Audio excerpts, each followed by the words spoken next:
Lady Agatha grimly counted the coins onto the desk one at a time, so that the sound of each would be its small lesson. 4 sovereigns, 6 shillings. She slid them across the leather with one finger, as though the money might soil her glove, and she did not look up. That is what the household can spare. The remainder at Lady Day, perhaps, and Miss Holloway. She let the name sit. You will remember that there are 1,000 educated women in England who would take your place tomorrow for bread and a bed. Gratitude would not be out of place. Edith Holloway looked at the 4 sovereigns and 6 shillings that were meant to be £5, that were meant to be a quarter of 20, that were meant to be 3 months of her life, and she said, "Thank you, my lady." She did not yet know that a man 3 counties away had a ledger of his own. She did not know that her name was written in it, or that every figure on this desk had already been copied into it, in a hand far steadier than Lady Agatha's.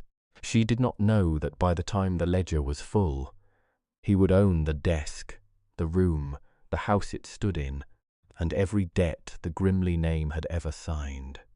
Welcome to the Governess Hour. In 1846 England, a governess occupied a particular kind of hell.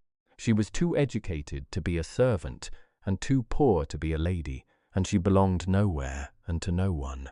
Tonight's story is about the cheapest cruelty of all, the kind done with a purse.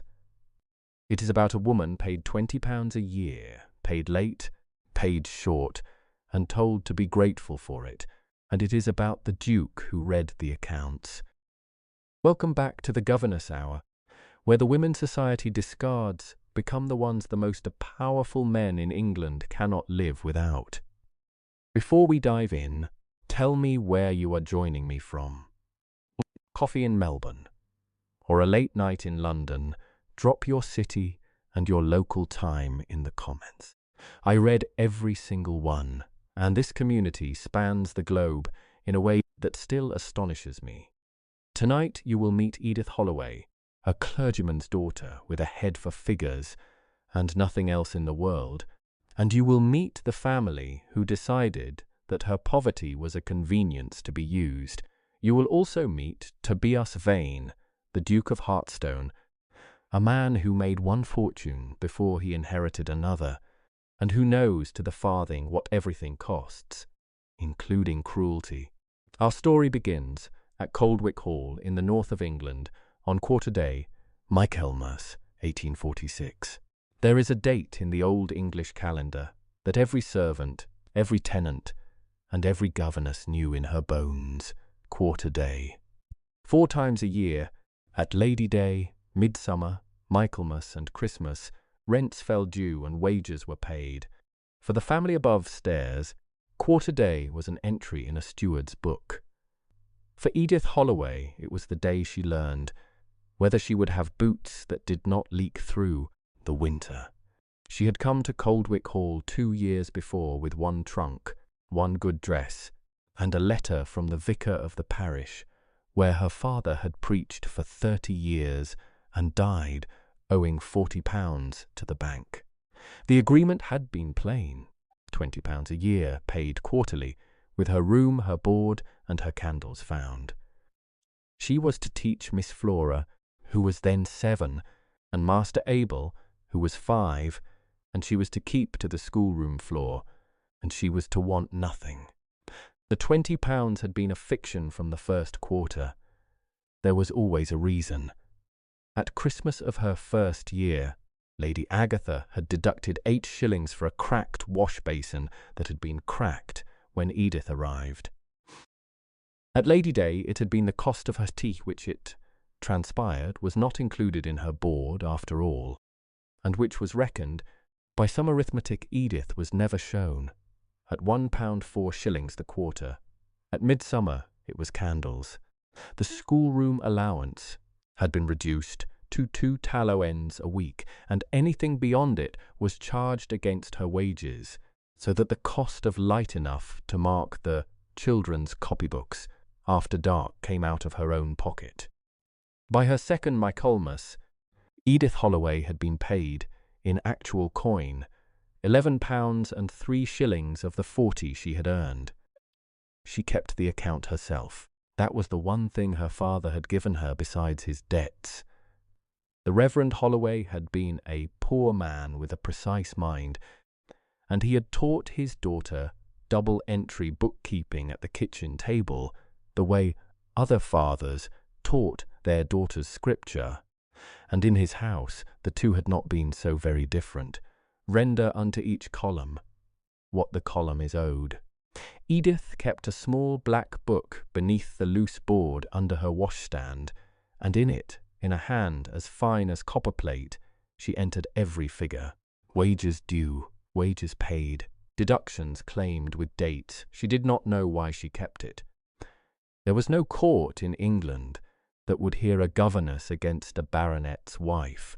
She kept it because writing a true number in a straight column was the only place in Coldwick Hall where the world still behaved as it should. Now, it is worth pausing to understand what £20 a year actually meant, because the figure is the whole story. In 1846, a competent cook in a great house earned more than most governesses, and the cook was fed without question. A butler might earn £50 and his livery. A gentleman considered 400 a year the bare floor of respectability. The Grimley's own coachman, who could not write his name, took £28. A governess was asked to have French, music, drawing, arithmetic, geography, and the manners of a lady. And for that accomplishment, the market offered her somewhere between £20 and £50, from which she was expected to dress like a gentlewoman, save against illness, and provide for the old age that every one agreed was her own affair. When Edith Holloway faced Lady Agatha across that desk on quarter day, she was not negotiating her comfort. She was watching the arithmetic of her entire future being falsified in front of her, one invented deduction at a time, by a woman wearing a new Indian shawl that had cost more than Edith's whole year. And here is the detail I want you to hold on to. The shawl was not paid for either. Edith took the 4 sovereigns and 6 shillings up the back stairs to her room, and she lifted the loose board, and she entered the figures in the black book. Owed £5, paid £4.6, arrears now standing by her reckoning at £20, 17 shillings. She sat for a while with the pen in her hand. Through the floor she could hear the piano in the drawing-room, where Flora was being made to perform for company before bed, stumbling over the same 6 bars, while a man's voice, low and unfamiliar, said something that made Lady Agatha laugh too quickly. Edith did not know the voice. She would. The bell rang 20 minutes later, 2 short pulls, which meant the schoolroom was wanted downstairs. She smoothed her dress, the grey one, the better of her two, and she took the children's drawing portfolios under her arm, because Lady Agatha liked to have the drawings shown when there were guests, and she went down the front stairs, as she was permitted to do only when summoned, and she stopped 3 steps from the bottom. The man standing by the drawing-room fire was tall and dark-haired, and dressed with a plainness that did not look like economy. It looked like a man who had stopped needing to be looked at some years ago and had not missed it. Sir Niles Grimley stood beside him in his claret coat, talking, gesturing with his glass, performing the easy laugh of a man whose bank had written him 2 letters that month. And the stranger was not attending to Sir Niles at all. He was watching the stairs. He was watching her come down them with the portfolios against her chest, and there was nothing in his face, nothing at all, and somehow that was what made it impossible to look away from. "Ah," said Lady Agatha, in the bright voice she kept for company, "the governess, your grace, you must see what the children have done. Miss Holloway, the drawings. Quickly. We don't keep His Grace standing about for the schoolroom. Your Grace. Edith's hands did not falter on the portfolio ribbons, because she had taught them not to, but she understood now why the silver had been out all week, and why Cook had been in tears over a turbot. This was the Duke of Hartstone. This was the man whose name, Sir Niles, had begun dropping into sentences the way a drowning man reaches for a rope. She untied the portfolios and laid out Flora's careful watercolour of the beech avenue and Abel's smudged pony, and she stood back with her eyes lowered as she had been taught, and Lady Agatha talked over her, about her, around her. The children's progress was claimed entirely for their mother's vigilance. The drawing master they had never had was given credit for the perspective Edith had taught from a book she had bought with her own shillings. It was the ordinary music of her life, and she knew all its verses. And the figures in the margin, the Duke said. The room paused. He had a quiet voice, and it carried the way quiet voices do when they are accustomed to rooms going silent for them. He was looking at the corner of Flora's drawing, where the child had penciled a neat little sum. The cost of the paints, the cost of the paper, divided by the number of pictures. The cost of each picture worked to the halfpenny. Flora, said Lady Agatha, with a small laugh that promised the child a conversation later, has been scribbling. Miss Holloway, really. The drawings are to be kept clean. My daughter has no head for that sort of thing, Sir Niles said. Takes after her mother. It is worked correctly, the Duke said. He was not looking at the drawing any longer. He was looking at Edith, and he asked her, directly, in front of them all, as though it were most natural thing in the world to address the governess in a drawing-room. Who taught the child casting out? Lady Agatha's fan opened. Your Grace, I hardly think the schoolroom methods are. I did, Your Grace, Edith said. He held her eyes for a moment that cost her something to sustain. Then the drawing is the second thing on this paper, he said, and he turned back to his host, and the conversation closed over her like water, and she was dismissed with a flick of Lady Agatha's fan, and went back up the stairs with her heart going hard and no sensible reason for it. She told herself that night that it was nothing. A great man being civil to a servant for sport, the way some men are kind to dogs in other men's houses. She was wrong about almost every part of that sentence, and it would take her the better part of a year to learn how wrong. Because the Duke of Hartstone had not come to Coldwick Hall to be flattered by Sir Niles Grimley. He had come because of a letter on his steward's desk in which the name Grimley appeared beside a sum of money that did not add up. The Duke had spent 20 years of his life on sums that did not add up. They were how he had made his first fortune, and they were how he had buried better men than Sir Niles. He stayed 3 days, and on the second of them he began to count. What he counted, that first visit, was small. He was a guest, and a guest sees only what a household cannot hide. But Tobias Vane had spent his early manhood in a counting-house in Liverpool, the second son of a duke's second son, with no expectation of anything but what he could build, and a counting-house teaches a man that nothing reveals a family like the things it economizes on. The Grimleys' table was lavish. Their stables were full. Their daughter's governess wore a grey dress that had been turned once, already, the seams reversed to hide the wear, and gloves mended at the fingertips, with thread that did not quite match, and boots that had been resoled by a cobbler who had used nails where stitching was wanted. He noticed the boots on the second morning, because it was raining, and from the library window he watched the governess walk down the avenue toward the village, with a parcel under her arm and no umbrella. while the carriage stood idle in the coach house, and the coachman smoked in the doorway. She was gone 2 hours. When she came back, her hem was black to the knee, and she walked with the particular care of a woman whose stockings are wet inside her boots, and she went round the side of the house to the servant's door, because the front was not hers to use, and 20 minutes later he heard the schoolroom piano begin.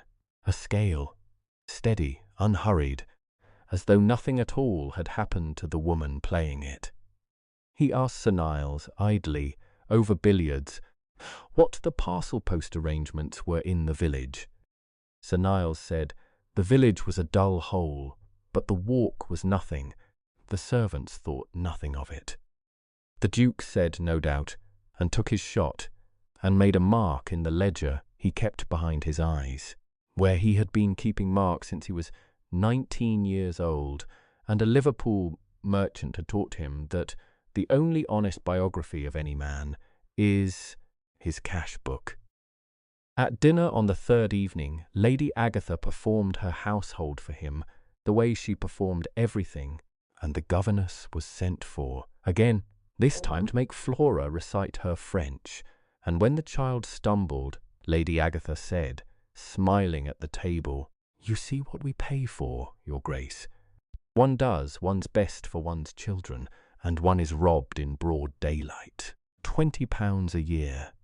To mangle the verbs of a language I am assured Miss Holloway speaks, though, as I have never heard a Frenchman, I must take it on faith, as I take so much in this house." The table laughed, because the table was a baronet's table, and she was its mistress. Edith stood by the door with her hands folded and looked at the middle distance, and the Duke watched her do it. He watched her take the laughter the way a post takes weather, and he saw, because he was watching, and no one else was, the one thing she could not school. Her thumb pressed a fold of her skirt flat against her palm, pressed and released, in a rhythm exactly as steady as that piano scale. 20 livres, the Duke to Flora, c'est le prix d'un bon cheval de chasse, n'est-ce pas? And the child blinked at him, lost. But the governess by the door, before she could stop herself, before 2 years of training could catch the muscle, smiled. It lasted half a second. He had said, £20 is the price of a good hunting horse, is it not? And the governess had understood him perfectly, and had understood, too, exactly what he was pricing.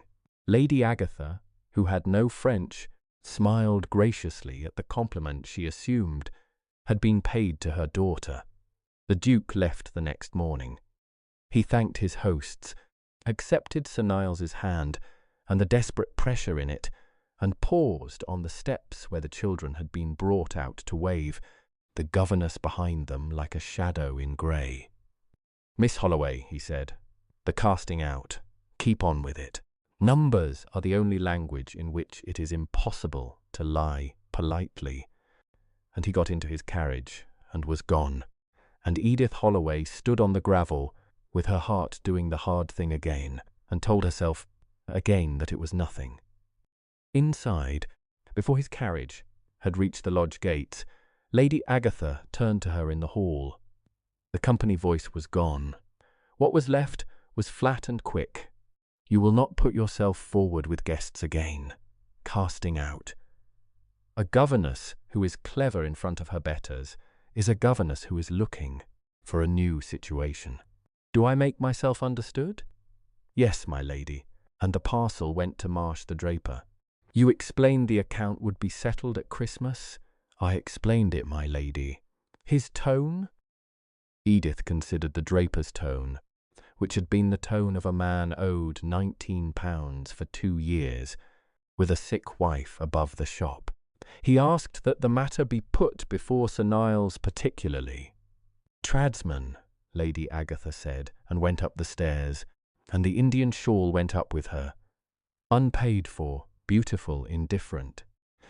Here I have to pause and tell you what was actually happening at Coldwick Hall in the autumn of 1846, because Edith could feel it, but could not yet see it, And it is the engine underneath this entire story. England had just lived through the railway mania.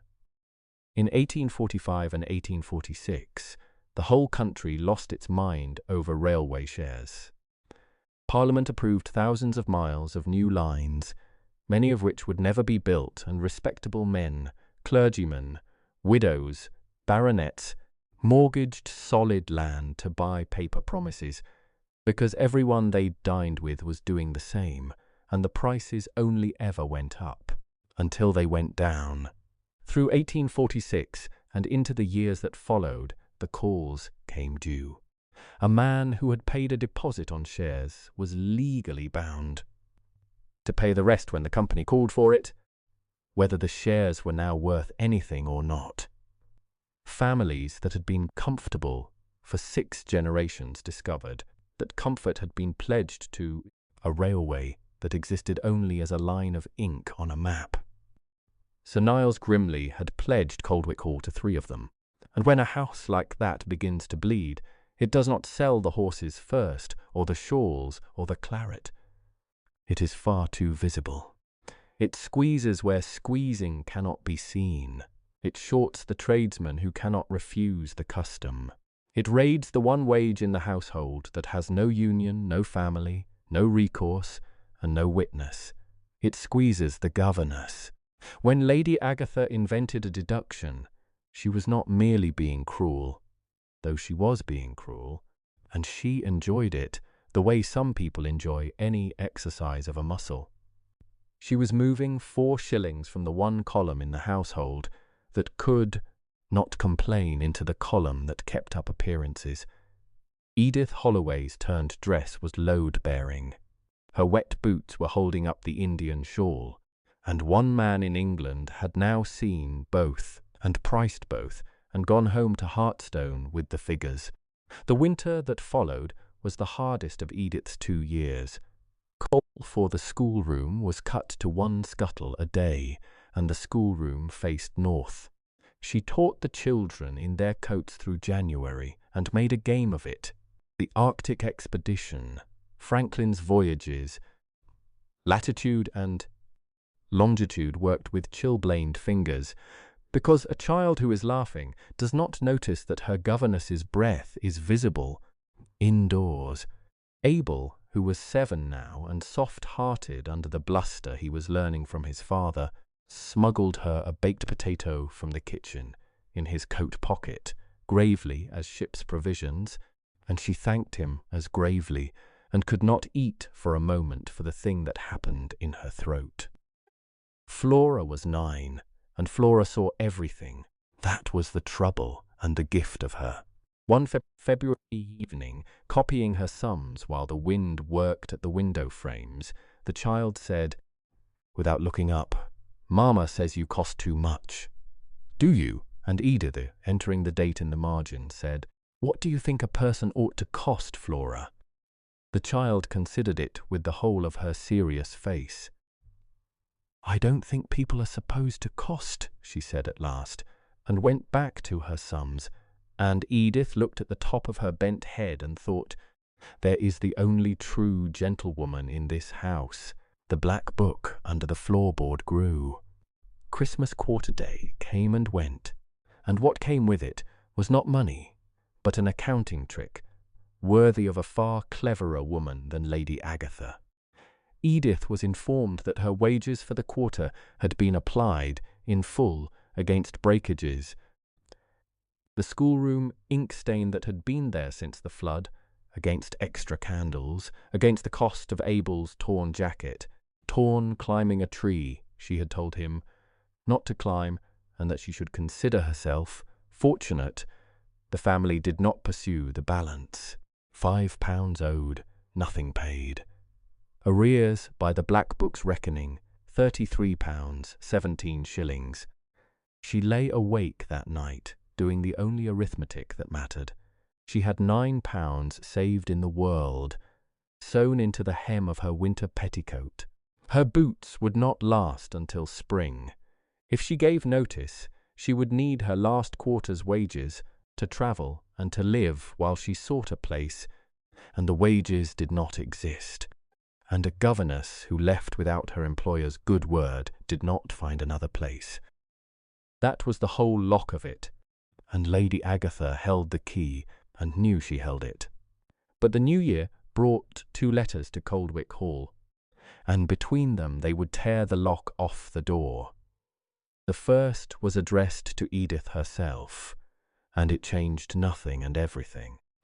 The second was addressed to Sir Niles, and it was from the office of the Duke of Hartstone, and it proposed, in the dry language of stewards, a matter of business regarding certain railway interests held in common. His Grace, it appeared, was minded to visit the north again in the spring. The letter addressed to Edith arrived on a Tuesday in late January, and Lady Agatha brought it to the schoolroom herself, which had never happened in 2 years, and held it a moment too long before handing it over, which told Edith it had already been read.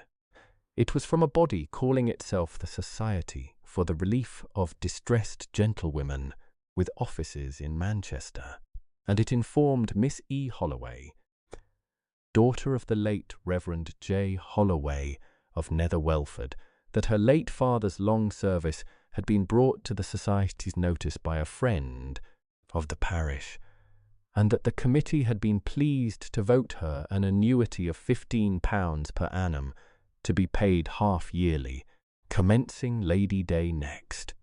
For the convenience and propriety of all parties, the letter said, payment would be remitted through her employers. Edith read it 3 times. £15 a year. It was not wealth. It was boots that did not leak, and a doctor if she sickened, and, hoarded carefully, it was the beginning of the only pension she would ever have. It was, above everything else, the first evidence in 9 years that the world remembered her father had existed. "You are fortunate," Lady Agatha said, watching her read. "Charity finds some people very easily." And she went out, and Edith sat down at the schoolroom table because her knees asked her to, and Flora, who saw everything, pushed the chalk box 2 inches toward her as though provisioning another expedition. Lady Day came at the end of March, quarter day. Edith's wages were paid short as ever, £3 against 5, with the difference attributed this time to her share of a chimney fire in the schoolroom flue. A flue that had not been swept in 4 years because the sweep, like the draper, was owed money. Of the Society's £7.10, the first half year of her annuity, there was no sign at all. When she ventured to ask, choosing her morning, choosing her words, Lady Agatha did not even look up from her correspondence.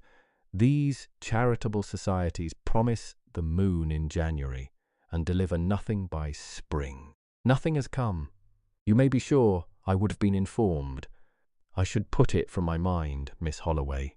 Disappointment is so much worse when one has been encouraged to hope above one's situation. Edith put it from her mind in the only way she knew. She opened a new column in the black book, and then she did the thing that a magistrate, months later, would call the most confidential piece of correspondence in the county that year, though at the time it amounted to dropping a stone down a well. She wrote to the Society for the Relief of Distressed Gentlewomen, Manchester. A short letter, respectful, exact. She thanked the committee for its kindness. She regretted to report that no remittance had reached her, and begged to know, for her own records, upon what date payment had been made, to whom and against whose receipt. She signed it with her true name in her true hand, and beneath the signature. Because her father's daughter could do nothing else, she added a line. Should the Society require verification signature against any other, I am willing to attend its offices at my own charge. Think about what she did there, because it is easy to miss under the quietness of it. A woman with £9 in her hem, no protector, and no rights worth the paper they were not written on, suspected her employers of theft, And her response was not a scene, not a tear, not a flight in the night. An audit. She put her own signature into evidence before anyone had accused her of anything, on the chance that one day a signature would matter. She copied the letter fair into her letter book, walked the original to the village herself, on her own errand for once, paid the penny from her own purse, and the well swallowed the stone. And no answer came, and the spring went on. No answer came because, by the second week of April, the letter was lying on a desk at Hartstone, where a man read it 4 times, and then sat for a long while with his hand flat upon it, like a man holding something down.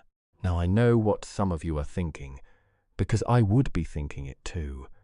Why does she stay? Why does an intelligent woman, a woman who can keep books better than the steward, stand in that hall and take it, quarter after quarter? And I need you to understand the machinery around her, because it is the true villain of this story, and Lady Agatha is only its most willing operator. A governess's entire livelihood rests on a single document, the character, the written reference from her last employer, attesting to her conduct and competence. There was no certificate, no registry, no appeal. The reference was the profession's only tick currency, and the employer printed the money. A governess dismissed without a character was, for all practical purposes, expelled from her occupation, and there was no second occupation beneath it, except the needle at 6pence a day, and beneath the needle, nothing that could be spoken of in a drawing-room. When Edith Holloway weighed leaving Coldwick Hall, she was not weighing comfort against hardship. She was weighing £35 of arrears she might whistle for against a piece of paper that Lady Agatha could simply decline to write. They owed her everything, and the debt itself was the leash. So she stayed, and the spring came on, and with the spring, as promised, came the Duke of Hartstone. He came in April, ostensibly for a fortnight, to shoot nothing, the seasons being wrong, and to conclude the railway matter with Sir Niles, which a competent clerk could have concluded by post in a morning. He brought 2 servants, a plain carriage, and a habit of being in unexpected parts of the house at unexpected hours, which Lady Agatha attributed to the eccentricity that 40,000 a year is permitted, and which Edith, who had learned to read rooms the way her father read Greek, could not account for at all.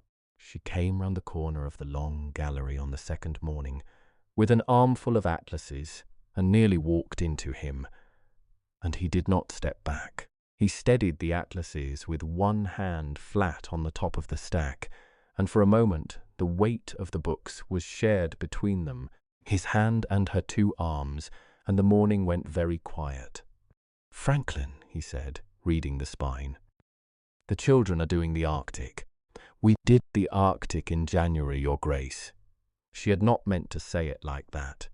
The way she said it told him everything about the schoolroom in January, and she saw it land, saw him understand the coal scuttle and the coats and the visible breath in the space of one breath of his own, and she looked down, because her eyes were about to commit an indiscretion her mouth had been trained out of. "And now? Trade routes? Abel likes ships." "Does he?" He took the whole stack of atlases from her then, simply lifted them out of her arms, as though governesses did not carry things in his presence, and turned toward the schoolroom stairs, and there was nothing she could do but follow him, protesting in a whisper, while the Duke of Hartstone carried her atlases up 2 flights, and set them on the schoolroom table, and looked around him once, slowly, at the north light, and the mended window sash, and the map of the world she had drawn herself on butcher's paper, because globes cost money, with the trade winds inked in her fine copperplate hand. "Who drew the map?" "I did, Your Grace." He looked at it a long moment. The trade winds, the currents, the gold route and the grain route and the cotton route, all of it correct, all of it from books, drawn by a woman who had never seen the sea. "I had a master in Liverpool," he said, "who would have given you a desk on the strength of that map, and never once asked whether you could make tea." And then, as though he had said nothing at all, he bowed.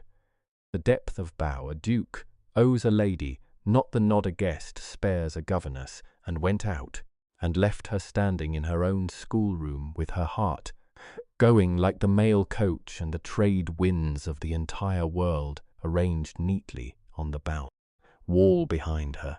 She was 26 years old. No one had bowed to her since her father died. You and I need to talk about him for a moment, because the Duke of Hartstone confused his whole acquaintance, and I do not want him to confuse you. Tobias Vane had not been raised to the title. He was the second son of a second son, packed off at 16 to a Liverpool counting house with his school Latin and his good coat, and for 11 years he had earned his bread among bills of lading and marine insurance, and men who could smell a false figure through a sealed envelope. He had been good at it, the way some men are good at music. By 25, he had money of his own, made, not granted. And then a fever in one season took his uncle and his cousin both, and the Dukedom of Hartstone fell on the counting-house clerk like a roof. Society expected him to be ashamed of the ledgers. He declined. He ran the dukedom the way he had run his desk, and it had made him, in a dozen years, perhaps the only great proprietor in the north whose land carried no mortgage, and the loneliest man at every table he sat down to, because here is what the counting-house had cost him or given him, and he himself could not always say which. He could not unsee the figures. He sat in gilded rooms and saw the unpaid bills behind the gilding. He listened to charming men and heard the interest accruing on their charm. The whole polished world presented him its face, and he read its books instead, and the books had taught him that the face is almost always a lie. Almost always. In 2 visits to a strained house in the north, he had found exactly one set of figures that balanced, a child's sum in the margin of a watercolour, a hand-drawn map with the trade winds true, a woman who was being robbed by inches, quarter after quarter, in a fraud so ordinary that the world did not even call it fraud, and who got up every morning and taught other people's children to count honestly. He had not come back for the railway shares. I think you know that. He had come back the way a man returns to the one window in a dark street with a light in it. But wanting and acting were different ledgers to Tobias Vane, and he was a careful man, and his care nearly cost him everything, because he was not the only man that spring who had noticed Edith Holloway. Mr. Forbes was the master of the new endowed school at Harrogate, a sandy, earnest, entirely respectable man of 35 who attended the same church as the Coldwick household, and had spent the winter contriving reasons to speak with the governess in the porch afterward. He had a good income, a brick house, and a school in want of a mistress for its girls' side at £35 a year, with rooms found. In the last week of April, in the porch, in the rain, with the Grimley carriage waiting and Lady Agatha's eye on her back like a hand, he offered Edith both the situation and, with a courage that did him real credit, the strong implication that the situation might in time include the brick house. I want to be fair to Mr. Forbes, and I want you to be fair to him too, because the easy thing is to wave him off, and the easy thing is wrong. What he offered Edith Holloway was rescue. £35, honest work, a town, a future, a man who would never raise his voice or short her wages or make her stand by a door while a table laughed. Half of you listening would tell her to take it, and half of you would be right by every rule of sense that her life had taught her. She asked for time to consider.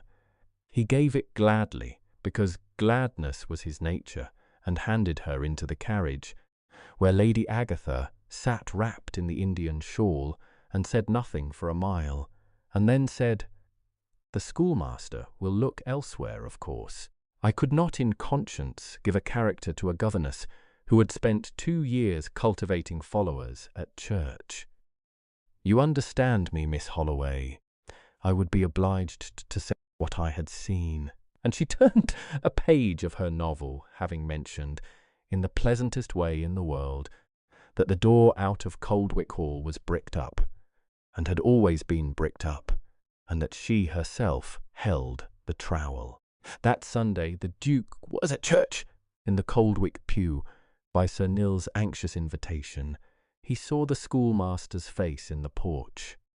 He saw the way the man stood at Edith Holloway's shoulder with hope all over him like new paint, and he discovered, between one psalm and the next, that the careful ledgers of Tobias Vane contained a page he had never audited, and that the page was already full, and that every entry on it, going back 2 visits, a French aside, a stack of atlases, a hand-drawn map, a piano scale through a rainy window, every single entry was her name.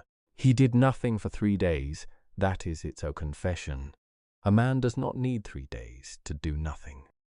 On the 4th day, the storm capped the valley in the late afternoon, one of those April storms with winter still in its pockets, and it caught Edith 2 miles from the house. She had been sent to the village again, on foot again. This time to the bank, no less, to deliver Sir Niles's sealed answer to a letter the bank had sent by special messenger.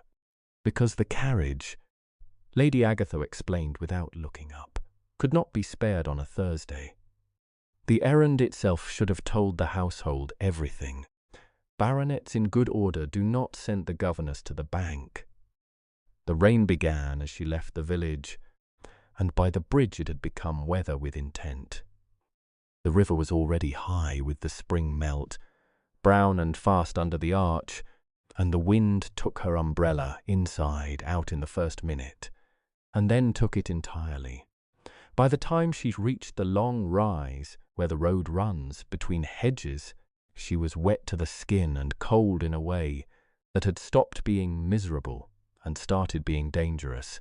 Her hands past feeling, her thoughts beginning to come slow and strange, and the light going, and 2 miles still to go. She did not hear the carriage until it was nearly on her. Plain, dark, mud to the axles, and it stopped, and the door opened from inside. And the Duke of Hartstone said, in a voice she had never heard him use, "Get in." Afterward she could never assemble the next minute in proper order.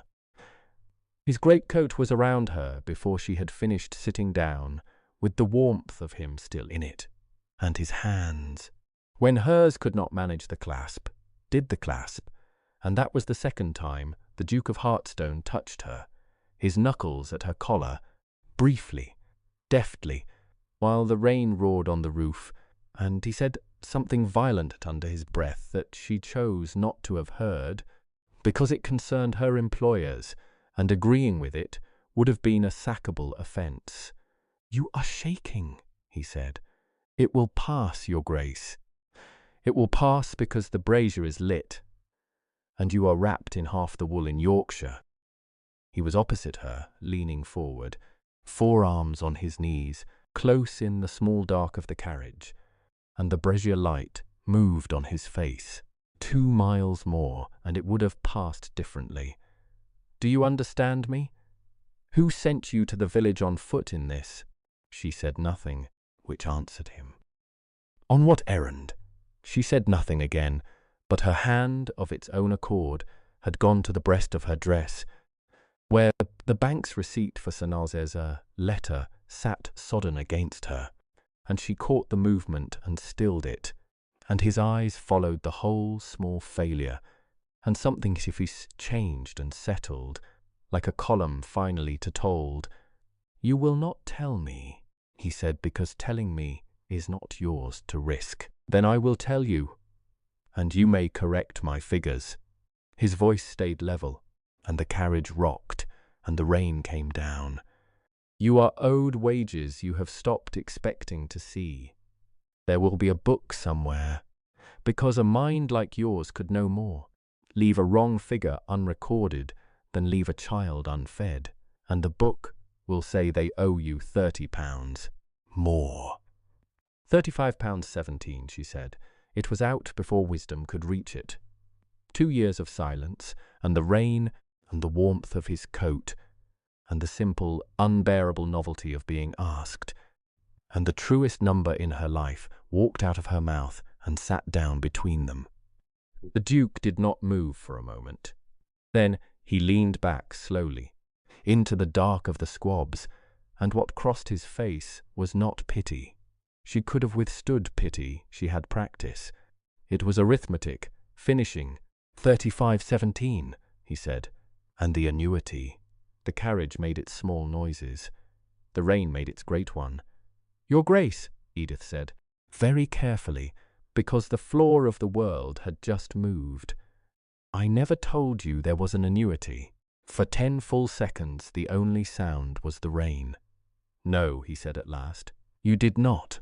He looked at her across the brazier light, and then he did the thing she would think about for the rest of her life. He reached into his breast pocket and took out a notebook, black, narrow, bound in oiled cloth, worn soft at the corners, the notebook of a man who had carried notebooks since before he carried a title. He held it a moment, the way you hold a thing you are deciding about, and then he handed it across the carriage to her. "Page 40, he said. "Onward." Her hands were steadier now, just steady enough. She turned the pages by the moving light, and there it was. Her life in a stranger's copperplate, dated and double-entered, Michaelmas. Wages paid 4L, 6 against 5L due. Deduction claimed, wash basin. Inspected, crack, predates tenure. January 12, sent to village on foot, rain, 2 hours. Carriage idle, dinner 14th, LA on the subject of wages before guests, verbatim, as near as memory serves. The line was there, £20 a year to mangle the verbs, copied out whole with the date, February. Schoolroom coal reduced to 1 scuttle, north room, children taught in coats, made a game of it, Franklin, and then on a page of its own, in entries that marched down the leaf like soldiers, Society for the Relief of Distressed Gentlewomen. Founded by private subscription, Manchester, January, sole subscriber TV. Annuity voted to Miss E.H., 15L per annum. First remittance, 7L tens, drawn 20th March, paid to the order of Sir N. Grimley for conveyance. Receipt of conveyance returned, signed, E. Holloway, 28th March. Receipt enclosed. It was folded into the page, a small printed form, and at its foot was a signature, Edith Holloway, in a hand that was not hers. It was close, it was practiced. Whoever had written it had copied her writing from somewhere. The children's reports, perhaps, the household notes, and had got the capital E generously right, and the rest of it well enough to pass any eye in England, except 2 hers, and the eye of the man opposite her, who had sat with her true hand on a butcher's paper map for the better part of an hour, and who had known the signature for a forgery the day it reached Manchester. "There is no society," Edith said. The words came out spaced apart, each one set down separately like coins. "There is no committee. There is you." "There is a committee," he said. 3 clerks and my man Latham. It votes as it is told. I am given to understand that is true of most committees. The dry line came and went without touching his eyes. "Miss Holloway, I had watched 2 quarter days go past. I could not raise your wages. I could not pay your arrears. There is no way on this earth for the Duke of Hartstone to put money into the hands of another man's governess that does not destroy her. And I had, I assure you, exhausted the arithmetic of it, so I built her a benefactor instead. A society with a dull name and a Manchester address, the kind of charity that exists in its hundreds, that no one questions because no one looks at it twice. Money with a story attached, so that you could take it with both hands in the open daylight. He looked at the forged receipt, and his voice did not rise at all, and the carriage got colder around it anyway. I built you a rope, and they stole the rope. He was quiet a moment, and when he went on, the level voice had gravel in it for the first time since she had known him. Mark this next part, Miss Holloway, because I intend one person in England to know it. The routing was mine. My clerks proposed paying you direct, through the Harrogate Bank. I overruled them, because a governess receiving bank drafts invites talk, and I would not buy you talk. Payment through the employer, for propriety. It was careful, it was correct. It put £7.10 through the one letterbox in England I knew to be hungry, and I knew it. I had priced this house to the shilling, and I still addressed the rope to the thieves. Whatever you are told I am worth, subtract that. And then in April, he said, my Manchester office sent up a letter that had sat on a clerk's desk a full week for want of anyone knowing what to do with it. A correspondent had written to the society requesting verification of a remittance, date, payee, receipt. She offered to attend at her own charge and have her signature examined. He looked at her the way he had looked at the map. 11 years, Miss Holloway, banks, ventures, 3 charities that exist, and one that does not. You are the only human being who has ever written to audit my money instead of to ask for it. My committee of 3 clerks and Latham could not decide whether to frame the letter or burn it. It is in my strong box. It is the reason I came north a month before I meant to. Why, she said, it was not even a question yet. It had no shape. Why would you for a... And she stopped, because the next word in the sentence was governess, and she found she did not want to hand him that word, and he watched her not hand it to him. Because in 20 years of reading other men's books, he said, I have met one person whose accounts I would take on faith, and her employers dock her wages for candles. The carriage turned through the lodge gates, gravel under the wheels. The lit windows of Coldwick Hall swung into the frame of the carriage glass, gold and handsome and rotten at the bank, and the time was over, and they both knew it, and neither moved. They will be at dinner, he said. Go in by the side door, dry yourself, and say nothing, and change nothing in your manner. Can you do that? I have been doing that for 2 years. Your Grace. Yes, he said. I know. It is the most expensive thing I have ever watched. And then quietly, with the door handle already in his hand, 3 days. Give me 3 days before you give the schoolmaster his answer. The rain had eased. He handed her down himself, no footman, his hand bare and warm under her cold one, and held it one moment past the necessary moment, and in that moment the Duke of Hartstone looked as if he might say something that was not arithmetic at all. Above them, a window threw its light suddenly wider, a figure at the dining-room glass. The moment closed like a book. He stepped back.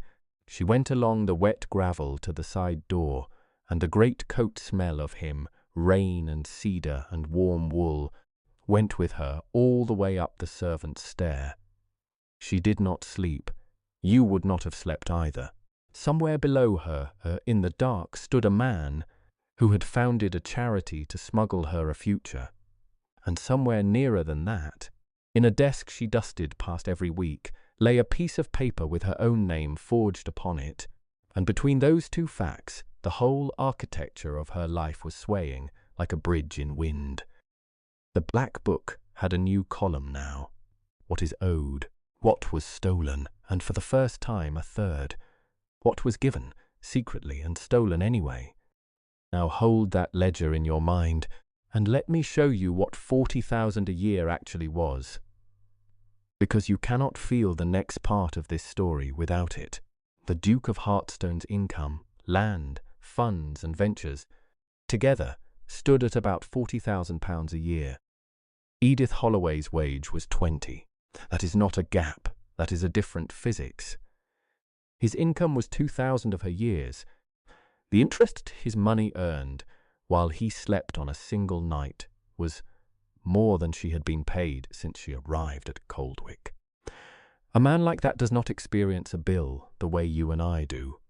Money, at that altitude, stops being money and becomes weather, and the man who has it can change the weather over any house in England. Which is why what he had done was so strange, and why I need you to see it clearly. He had not used the weather.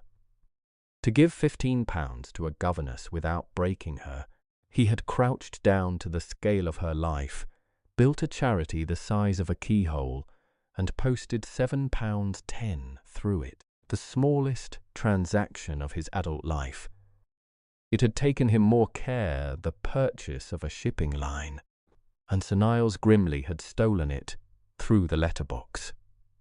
The Duke's 3 days began the next morning, and they did not look like vengeance. They looked like a guest amusing himself. He rode out with Sir Niles and talked railways, and listened, with every appearance of indolence, while his host, smelling money, complained at length about calls on shares, the insolence of banks, the impossibility of getting decent terms from the money men in Leeds. He played billiards and lost a guinea gracefully. He sat through Flora's 6 bars of Clementi twice, and each evening his man Latham, a grey, silent person whom the household had entirely stopped seeing, rode to the post with letters, and the letters went to Leeds, and to Manchester, and to a bill broker in London, whose business was the quiet purchase of other men's debts. If you want to destroy a man with a sword, you need an afternoon. If you want to destroy him with paper, you need a fortnight and a good clerk. Keep listening. On the second night of his 3 days, Edith went down to the schoolroom past midnight. She had left her letter book there, the book with the society's correspondence copied fair into it, and a household that had searched nothing, yet would not stay a household that searched nothing forever, and the thought had pulled her out of bed the way an unlocked door pulls at a careful mind. She carried a candle end and shielded it on the stairs with her hand, from habit, because rationed habits outlive their rations. The schoolroom door stood open 2 inches, and there was light inside already. The Duke of Hartstone stood at her map in his shirt-sleeves, a candle raised, reading the trade wines, the way other men read letters from home. He had been there some while. The flame had made an inch of itself into the holder. He turned at the door's small sound, without any start at all, as though she were expected, as though midnight in a schoolroom were an appointment the 2 of them had been keeping for months, and neither said anything while she came in and set her candle end down beside his 2 flames in one room at the top of a sleeping house. "I could not remember," he said at last low, "whether you had marked the doldrums." "A schoolroom that does not mark the doldrums, your grace, is not to be trusted on any other point." "No." He looked from the map to her. "I find I trust this one entirely." She should have taken the letter book and gone. She knew the cost of the room better than he ever could, knew it, to the shilling, to the month, to the reference. She stayed. She asked him, because the dark made it possible, what Liverpool had been, and he told her. The fog off the Mersey, the bills of lading, the master who rapped the desk over a blotted 7, and she heard underneath all of it the boy of 16, with his school, Latin and his good coat, alone on a packet boat, and she said so, plainly, and he stopped speaking entirely. "No one," he said after a while, "has ever sent in the bill for that." He was close. She had not seen either of them move, and yet the table was behind her now, and the trade winds were at his shoulder, and the light of the two candle ends had mixed into one light, and his head bent, slowly the way careful men do careful things, and she lifted her face, and the distance between them closed to the width of a word. Above their heads a door opened. Lady Agatha's voice came down through the dark house, calling for her maid, for her drops, for the fire to be seen to, and feet hurried somewhere on the landing, and the house was awake around them, like water around two stones. Edith blew out both candles in one motion. They stood in the black with the dark between them, where the kiss had been, and she could hear him breathing, slow, ordered, a man bringing himself back to a walk, and in that black he took her hand and closed her fingers over something. It was the letter book. He had known what she came down for. He had had it ready for her. "Go up by the west stair," he said against her ear, hardly sound at all. "Count 200 before you light the candle." She went. At the turn of the stair, the habit of 2 years made her look back, and she could see nothing at all, and she knew exactly where he was standing anyway, and that, more than the bent head, more than the closing distance, was the thing she carried up to bed. There are men whose presence you can feel in a dark room with your eyes shut. Her father had been one. She had not expected to meet another in this house or in this life, or what neither of them heard, in the long minute before the west stair, was the door of the blue room, above the schoolroom and one along, easing back into its frame by inches. The way a door is closed by someone who intends to remember that it was never open. But the Grimleys moved first. It was the shawl that did it, in the end which is a justice history is fond of. The draper Marsh owed £19 and now 26, his wife sicker, his patience spent, had taken the unheard-of step of writing directly to Lady Agatha and enclosing item by item. And Lady Agatha, who could not pay it and would not be seen not paying it, did what she had always done. She looked around the household for the column that could not complain, and found that the column had begun lately to hold its head differently. She had seen the carriage at the side door, through the dining-room window. She had marked, with the instinct of her kind, that His Grace's eyes at table went once each evening to the door where the governess stood on the children's nights, and once was once too often. And on the second night of his visit, she had stood on a dark landing outside the blue room and listened to 2 candle ends burning in a schoolroom that should have been empty, and had heard nothing she could prove, and needed nothing she could prove. She could not strike at a duke, but the thing the duke looked at, that she could reach. On the morning of the duke's 3rd day, Edith was summoned to Sir Niles's study, and found the household assembled for theatre. Sir Niles behind the desk, holding his own face on with both hands. Lady Agatha by the window with the light behind her where she liked to stand, and on the desk, laid out with the care of an exhibit, the black book, her black book. The loose board under the washstand stood propped against the wall of her mind, and she understood that her room had been searched, and that they had found the one thing in it worth finding, and that they had read 2 years of their own thefts entered in copperplate, dated, tottled, and true. You would think, would you not, that the book frightened them? It should have. Instead, Lady Agatha had looked into the abyss of her own accounts and seen an opportunity, because that is what she was all the way down. A diary of grievances, she said, not turning from the window. Sums, imaginary debts, a record, Miss Holloway, of 2 years of disloyalty, kept under the floor like a thief's hoard, and alongside it, and here she did turn, and her voice put on its mourning clothes, a banknote of £10, which my husband is too distressed to ask you to account for, since none of us doubts where it came from. The bank's messenger was robbed of his pouch on the Coldwick Road last month. You walk that road a great deal. The lie was so large, so flatly impossible, that for a moment Edith's mind simply declined it, the way the eye declines an optical trick. The £9 sewn in her petticoat hem had become a £10 note planted in her floor, and the bank errand they themselves had sent her on had become her opportunity, and the book that convicted them had become evidence of her character.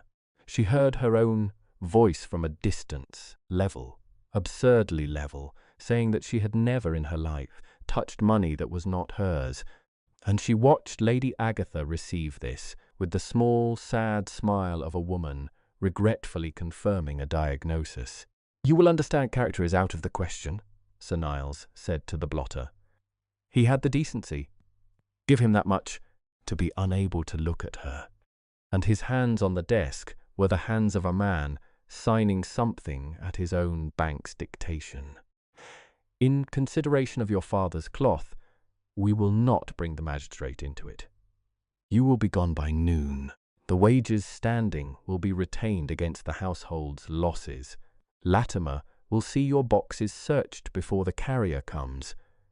Noon. She had until noon, and the Duke of Hartstone, as Lady Agatha had ascertained before scheduling the performance, had ridden out at 8 with Sir Niles's own steward to look at drainage, 15 miles of looking, and would not be back before dark. I have to stop here for a moment. When I wrote this scene, I had to get up and walk to the end of the garden and back, and I want to tell you why. It is not the false accusation. We have all read 100 false accusations. It is the box search. It is Latimer the butler, standing in the door of that small north room, while Edith Holloway folded her 2 dresses with hands she would not allow to tremble, and lifted out her father's Greek Testament so that it could be shaken by its spine over the bed, in case she had hidden money in a dead man's book. There is a cruelty that wants to hurt you, and a cruelty that wants to file you under a heading, and the second one is worse, and the second one is what they did to her. Between 10 and 12 o'clock that morning. They did not even hate her. That is the thing I could not sit with. She was 4 shillings in a ledger to them, and the ledger was overdrawn. The carrier's cart came at noon. The children were kept indoors, and as the cart rolled down the avenue, Edith looked back once, because the human neck cannot be trained past a certain point, and in the high schoolroom window there was one face, Abel's, and one small hand pressed flat against the glass, fingers spread, the way you hold your hand against a window when you have been forbidden to wave. And then the side door of Coldwick Hall came open hard enough to strike the wall, and Flora Grimley ran. She ran the way 9-year-olds run when the running is the whole message. Arms working, plait coming down, a footman 2 steps behind her out of the door and then stopping, because there are orders no servant will enforce at a sprint in view of the county road. The carrier stopped his cart for nobody in Yorkshire, but he was a man with daughters, and the reins went soft in his hands, and the child caught them up at the lodge gate with her breath tearing, and pushed something over the boards into Edith's hands and stepped back, and the cart went on, and Flora Grimley stood in the gateway getting smaller with her chin, at an angle Edith knew very well, because Edith had taught it to her. It was a page torn from her copybook, folded around a 6pence. The 6pence was warm. She had been holding it a long time. On the page, ruled in pencil, in a 9-year-old's best round hand, stood 2 columns. Owed to Miss Holloway. Paid to Miss Holloway. Under the first was written everything. Under the second, this 6pence, and at the foot, where her teacher had taught her that a double line means an account is closed forever. Flora had ruled no line at all. and had written instead, "Not closed." Edith Holloway had not wept at the wage thefts, or the candle rationing, or the box search, or her father's testament shaken over a bed. She rode 11 miles on the carrier's sacks to Harrogate with a sixpence shut inside her fist, and the weeping, when it came somewhere past the 4th milestone, came the way weather comes, all at once and from a long way off, and the carrier looked straight down the road the whole time and said nothing, being, as I have told you, a man with daughters.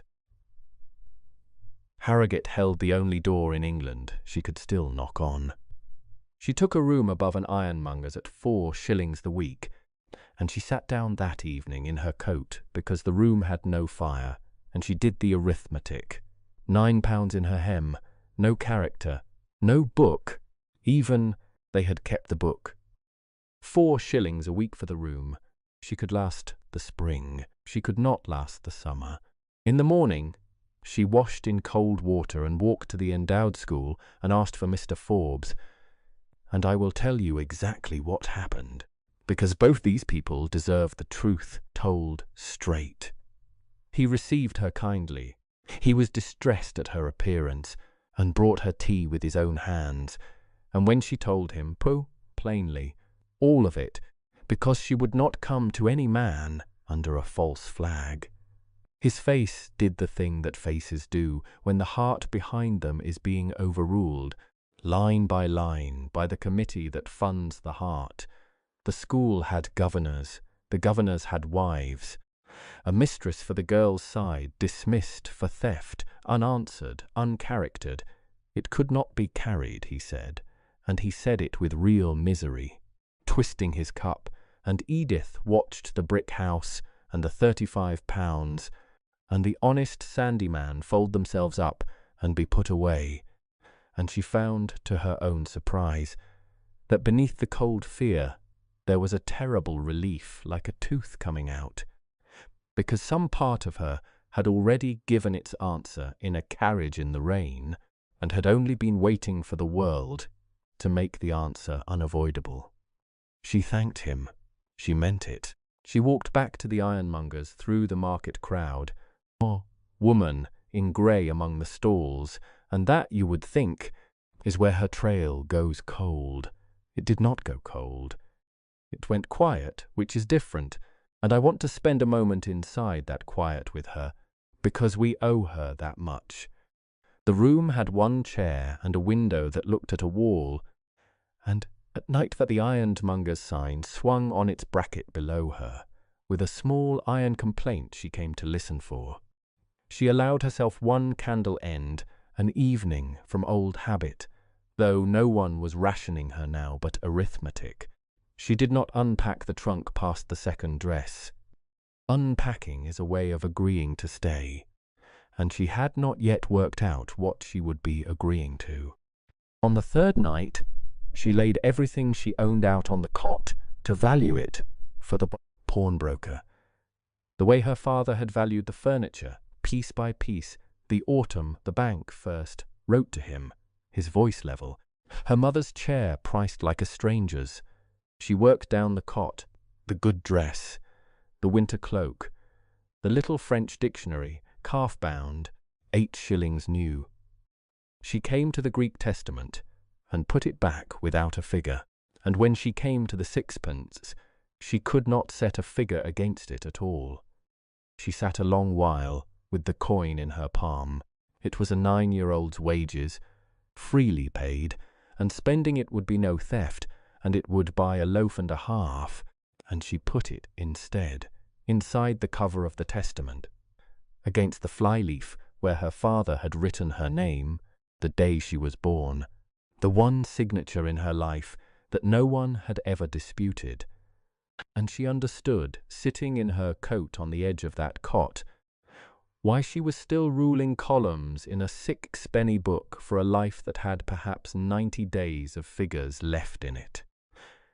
She was not keeping accounts any longer to prove what she was owed. She was keeping them to remember who had taught her, and that he had been right, and that being right had not saved him either. She ruled the next column anyway. There are disciplines that hold a person upright long after they have stopped paying. It took Latham 4 days to find her, and Latham was very good. The Duke had come back from the drainage at dusk to a house lacquered with satisfaction, a hostess who mentioned among the fish that they had been forced at last to put away that unfortunate young person. Such a betrayal, one hardly liked to speak of it. And a host who could not meet his eye over the port, and the Duke of Hartstone, who had spent 20 years learning that the face must never show the figures, smiled and said that good help was the devil, and asked Sir Niles to pass the walnuts, and sat there inside his own face, while something with very old foundations quietly finished collapsing. He stayed 3 more days. I want you to understand what those 3 days were, because they are the measure of the man. Every hour of them hurt him. He passed the schoolroom stairs 4 times a day. He sat at table with the 2 people who had robbed and branded her, and he was charming. And he lost another guinea at billiards, and he compounded for it all, because rage is a cash purchase, and he was buying something on a longer term. On the 4th morning he left for Leeds, with thanks and compliments, and a standing invitation given and accepted for the Grimleys' great June dinner, the one they gave every year for the county, whether the bank liked it or not. In Leeds, in a bare hotel sitting-room, Latham laid papers on a table for 6 hours, and the Duke read them and signed and read and signed, and it very nearly came apart in that same week. I have let this man look infallible for an hour, and he was not, and I want you to see how near the whole thing came to ash. The larger of the 2 mortgages on Coldwick, £11,000, was held by a Leeds attorney named Prentice, and Mr. Prentice, when Latham came quietly asking, was very sorry. The paper was under offer. Sir Niles had smelled wind. For 3 weeks it emerged. He had been treating with a Wakefield moneyman to refinance the whole of his embarrassments at ruinous interest, and if that arrangement closed, every debt the Duke had so patiently gathered would be redeemed at par with the new money. The noose would lift clean off the Grimley neck, and the only road to justice left in England would run through the assizes, through a public courtroom, through the newspapers, with the forged name of Edith Holloway read aloud to a packed gallery, and a woman's name in that world did not survive being read aloud in a courtroom, guilty, innocent, or proved a saint twice over. He had built the entire machine to spare her exactly that, and his own carefulness, buying slow, buying quiet, buying at a discount the way the counting house had raised him, had handed Sir Niles 3 weeks to dig under the wall. The Duke went to Wakefield himself that same afternoon. What passed in that office took 4 hours, and Latham, who waited outside the door, would say only, to the end of his days, that his Grace walked in, carrying a fortune, and walked out, having refused to carry it home, and that the moneyman came down to the street to bow him into his carriage, which money men do not do. He bought the Wakefield man's withdrawal and Prentice's mortgage both, and he paid, I have good reason to believe, 1/5 again above the worth of the paper, the only bad bargain of Tobias Vane's adult life, struck at speed and signed without reading twice, because 11 miles off a woman was counting shillings into a 6-penny book, and his carefulness had nearly cost her her name, twice in one spring. He never told her the figure. She found it years later, of course, in his books, because the man had married an auditor. In the margin beside it, in his own hand, she found one word, cheap, and 11 miles away, in a cold room over an ironmonger's, Edith Holloway counted out 4 shillings for her 2nd week and entered it in a new book, a 6-penny memorandum book, the old one being captive, and ruled her columns straight, and refused, with the last discipline she owned, to let the figures end in nothing. She had £3 and a future perhaps 90 days. He had, as of that Friday, every mortgage on Coldwick Hall, the paper of 3 railway calls, the draper's debt, the sweeps, the wine merchants, and the bank's entire interest in the name of Grimley, bought quietly, at a discount, through 4 different hands. Neither of them knew where the other was. Hold on, we are nearly at the door. On the 5th morning there was a knock at the ironmonger's side door, and the ironmonger's wife, flustered beyond speech, showed up the narrow stairs, a grey, silent person who, to Edith, as though the cold room were a drawing-room, and handed her a letter and waited. The letter was 1 sentence, in a hand she knew from 40 pages of her own life, Miss Holloway. Your accounts are ready for audit, if you will receive me. TV. He came up those stairs himself, the Duke of Hartstone, ducking under the lintel of a 4-shilling room, and he stood in the middle of it and looked once around him at the cot, the coat worn indoors, the 6-penny memorandum book ruled into faultless columns on the washstand, and she watched him price the room the way he priced everything. And she saw, for the first time since she had known him, the face fail to hold the figures. It lasted a moment, a muscle at his jaw, the deliberate slowing of his breath, like a man bringing a horse back to a walk. "They kept your book," he said. They kept everything, Your Grace." "It is their way." "Yes." He set his hat on the washstand, next to the memorandum book, and squared it to the edge as though the edge mattered. "I am come to make a report and a proposal, and I will make the report first, because you are owed it.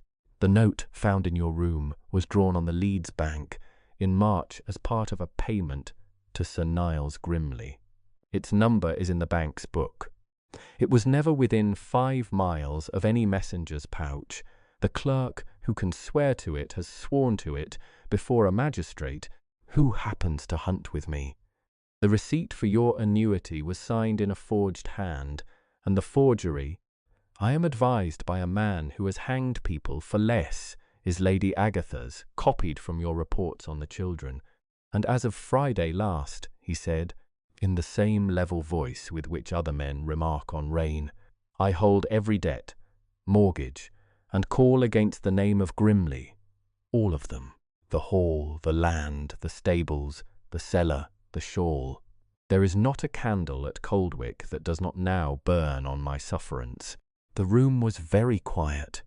Below them the ironmonger weighed out nails, a small bright sound through the floor. "You bought the house," Edith said. "I bought the house because they stole £15. "No." He looked at her, and the level broke, not loudly, it simply opened, the way ice opens, and what was under it had been under it for a year, because for 740 days I watched the best mind and the best heart in the north of England stand by a door, while smaller people priced her, and I told myself that care must move at the speed of care. And I was 3 days too slow, and they put her on a carrier's cart with a stranger's hands, going through her father's books. The £15 is the charge sheet, Miss Holloway. It is not the reason. You have known my reason since the rain. 740 days. She stood in her coat in the cold room and understood that he had been counting from the first evening, from the casting out, from the portfolio ribbons, and that the notebook in his breast pocket had begun that night, and that what she had filed for 2 years under courtesy had been the whole time this. "The proposal," she said. Her own voice arrived from a little way off. "You said a report and a proposal." "I did." He did not move toward her. He kept the width of the small room between them, deliberately. And she understood that too, that a man who held every debt of everyone she knew was keeping his hand still and his distance open, so that nothing in the room could lean on her. "Answer." The dinner at Coldwick is on the 20th of June. The county will be there. The same 40 people who have watched you stand by that door for 2 years. I am invited. I am asking you to come with me into that room, on my arm, and let me read the accounts aloud. All of them. And when it is done, and not before, because I will not have it confused with payment, I am asking you to marry me. I am told I am cold, Miss Holloway, and proud, and that I think in figures. It is all true. Here are my figures. I have 40,000 a year, and one window, with a light in it. You are the only set of books I have ever opened and found nothing hidden. Marry me, and audit me forever, and I will spend the rest of my life on the interest I owe you. There are silences and silences. This one lasted exactly as long as it took Edith Holloway to cross a 4-shilling room. The proposal is accepted, she said, looking up at him, and her hands had come to rest against the breast of his coat, over the pocket where the notebook lived, and his hands had closed over them as though they were the one sum he had never dared run, subject to audit. When he laughed, truly laughed, it changed his whole face, and she thought, I am the only person alive who has seen this, and then for some time neither of them did any arithmetic at all. Now, you have waited a long while for the 20th of June, and so had he, and I am not going to hurry it. Let me set the table. One detail first, because it is the whole man in miniature. The conveyance of Coldwick Hall could have been completed a week before. The Duke instructed the attorneys to complete it at 10 o'clock on the morning of the 20th. If you are going to tell a man at his own table that the table is yours, the ink should be the same age as the evening. That is who we are walking in with. The Grimleys' June dinner was the performance of the year. The night Coldwick Hall put on every light it could not pay for and fed 40 members of the county on credit. This particular June it mattered more than ever, because the whispers had begun, a bill unmet here, a horse quietly sold there, and Lady Agatha had answered the whispers the only way she knew, with more candles, with the good champagne, with the Indian shawl. The Duke of Hartstone's acceptance had been her trump card, dropped into conversations across 3 parishes. His Grace dines with us on the 20th. A duke at the table is a certificate of solvency that no bank can issue. He arrived last, which was his right. The hall was gold with light, the 40 guests assembled, Sir Niles at the door with his hand already out, and the Duke came up the steps unhurried, in black, and stopped, and turned, and handed down from his carriage a woman in a gown of deep blue silk. And the hall did not understand at first. There was a beat, a long one, in which 40 people performed the small social arithmetic of trying to place her, this straight-backed woman, with her hand on the Hartstone arm, and then someone by the stairs said, audibly in the silence, "That is the governess," and the sentence went through the room the way frost goes through glass. "Sir Niles," the Duke said, as though arriving at any dinner in England. "Lady Agatha, I believe you are acquainted with Miss Holloway, who has done me the honour of consenting to be my wife. I would give a great deal even now to have been a footman in that hall." Lady Agatha's face attempted 4 expressions in the space of a breath, and could not pay for any of them. Outrage was impossible. He was a duke. Welcome was impossible. She had branded this woman a thief in front of her own butler. What her face settled on, in the end, was a smile assembled from spare parts, and on that smile the company processed in to dinner, with the thief of Coldwick Road, seated at the right hand of the Duke of Hartstone, one place above her former mistress, in the room she had never once been permitted to eat in. He let them get to the second course. That detail is everything, I think.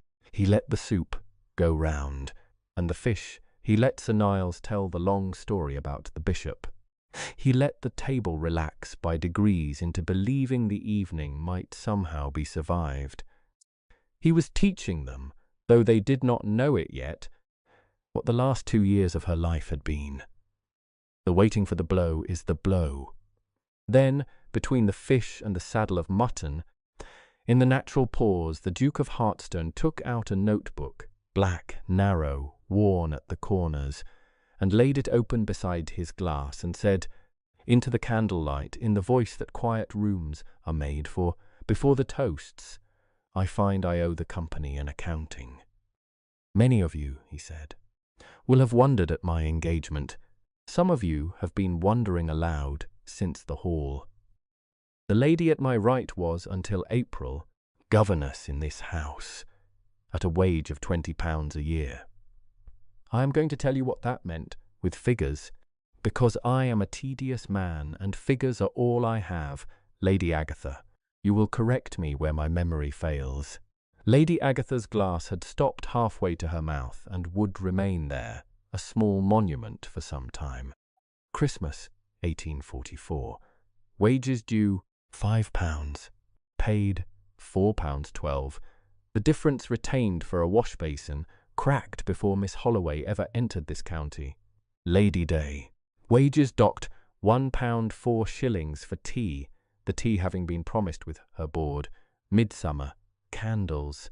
The schoolroom of this house was rationed to 2 tallow ends a week, and the cost of lighting your children's lessons, sir, was charged to the woman teaching them. Christmas last, wages paid, nothing at all. The whole £5 retained against an ink stain older than your marriage, and a jacket your son tore against her express instruction. Total wages due to Miss Holloway over 2 years and a half, £50. Total paid, in coin, into her hand, and he turned a page, unhurried.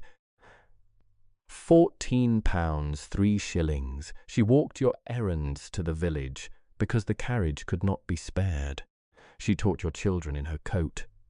Through January, in a north room, on 1 scuttle a day, and made it a game, so they would not be ashamed for you. And in February, gentlemen, this past February, while the cellar of this house laid down champagne we had a drinking tonight, the governess of Coldwick Hall darned her gloves with unmatched thread, because matched was a penny dearer. No one at the table moved.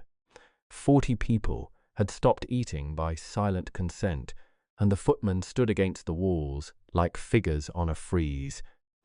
And somewhere down the table a woman who had laughed at the verbs 2 years before was looking very hard at her plate. You will say it is shabby, but it is not crime, the Duke went on, agreeable, terrible. Quite right, here is the crime. In January a charitable society voted Miss Holloway an annuity of £15 in her late father's name, remitted for propriety's sake through her employers. I can speak to the Society's affairs with unusual confidence, since I founded it, and I am its sole subscriber. The first remittance, £7.10, was drawn in March and conveyed to this house. Miss Holloway never saw a shilling of it. He was told nothing had come. The Society, however, holds a receipt for the full sum, signed Edith Holloway. He drew the small printed form from the notebook and held it to the candlelight. It is a careful signature. It is copied, the magistrate's man tells me, from her reports on your children.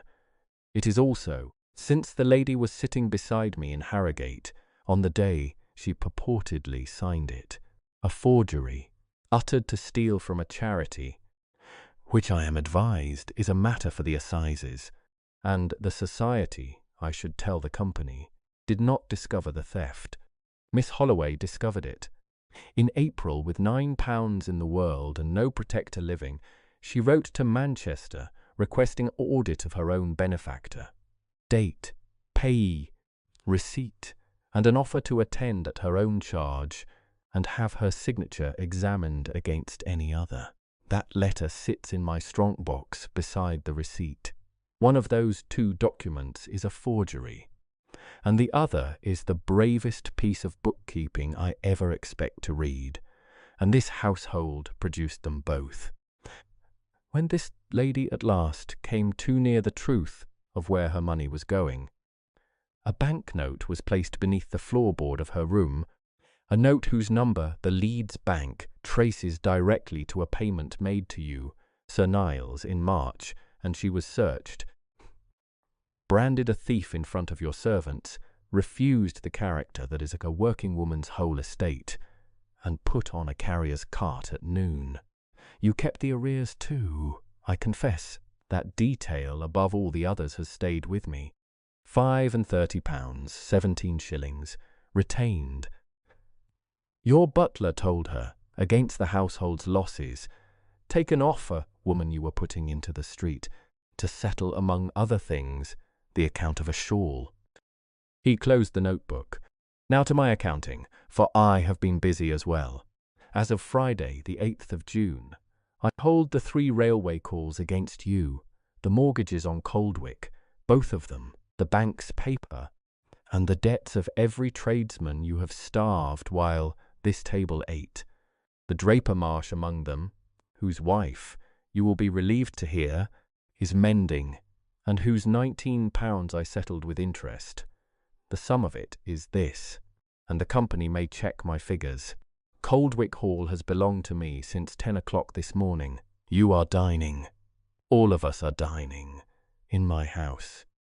I have listened to a great many silences in the writing of these stories, and I do not believe any of them compare to that one. 40 people, 60 candles, and not one sound but a single fork somewhere, set down very carefully on china, that also, as of 10 o'clock, belonged to him. Sir Niles had gone the colour of the tablecloth. It was Lady Agatha who found her voice, and to her credit as a specimen, if nothing else, it came out steady, and she went for the one place a blade could still reach. What a quantity of trouble, your grace, over a governess, a charity invented for her, half the debts of Yorkshire bought for her, and the county is asked to believe it all dates from Friday last. She set down her glass and looked, for the first time that evening, directly at Edith, and produced the smile Edith had been paid £20 a year to stand in front of. Tell the company, Miss Holloway, all those months at my table, teaching my children, what was his grace to you then? Or shall we ask instead what you were to him, and spare the company the pretence? One does understand what services command 40,000 a year. It went down the table like cold air through an open door. 40 faces turned to Edith, and you must understand that this was the true attack, worse than the planted banknote, because the banknote had needed evidence, and this needed only the asking. A woman's virtue in that world was never proven. It was merely undestroyed. The Duke's hand had gone very still on the cloth. Edith laid her own over it for a moment, and stood. I will answer with figures, my lady, since it has been an evening of figures. She used the schoolroom voice, the one that reached the back bench without ever rising. In 2 years under your roof, the Duke of Hartstone addressed me 4 times in company, lent me his coat once, in a storm your errand sent me into, and carried a stack of atlases up 2 flights of stairs. That is the whole of the account, and you know that it is, because you watched. You watched everything. You searched my room, my letters, and my father's books, and the worst that 2 years of watching could put under my floorboard was money. You were obliged to supply yourselves. As to what I was worth to him, my lady, you have entered the figure into evidence with your own hand. You sold my annuity for £7.10. He bought your house. Between the 2 valuations, I am content to let the county set my price. Somewhere at the foot of the table, one of the women who had laughed at the verbs 2 years before made a sound into her napkin that was never afterward satisfactorily explained. Lady Agatha had 1 card left, and she played it the way the ruined play, for the table rather than the trick. Your Grace has bought himself a fine revenge. I hope the price contents him." "Madam," the Duke said, "you mistake the transaction entirely. Revenge would have been the assizes, and the forgery gives me the assizes whenever I want them. What I've bought is a schoolroom with a north light and a hand-drawn map of the world on the wall, and everything else came with the lot." He rose and offered his arm to Edith, and the whole table rose with him in a rustle, like a field of barley, because a duke was standing. And so they were all standing, all 40 of them, on their feet for the governess. "Here are the terms, and they are not open to negotiation. You will quit this house by Michaelmas, quarter day, which has a justice to it that I'm sure no one present needs explained. The forged receipt in my strong box, and stays there for precisely as long as the two of to be silent on the subject of my wife. The children's schooling is provided for, both of them, to the last degree they are willing to pursue, in trust, where no Grimley hand can reach the principal. That is Miss Holloway's clause. I argued against it. I lost. I expect, madam, that losing arguments to her is to be a feature of my situation, and I find I am reconciled." And then he walked her out of that dining room, past the door where she used to stand, through the hall, down the steps, every eye in the county on her back, and the last thing the company heard before the doors closed was nothing at all, because she walked out of Coldwick Hall the way she had lived in it, with her head level and her account in order, and there was nothing in the world left for them to deduct. They were married in September, quietly, from the house of the magistrate who hunted with him.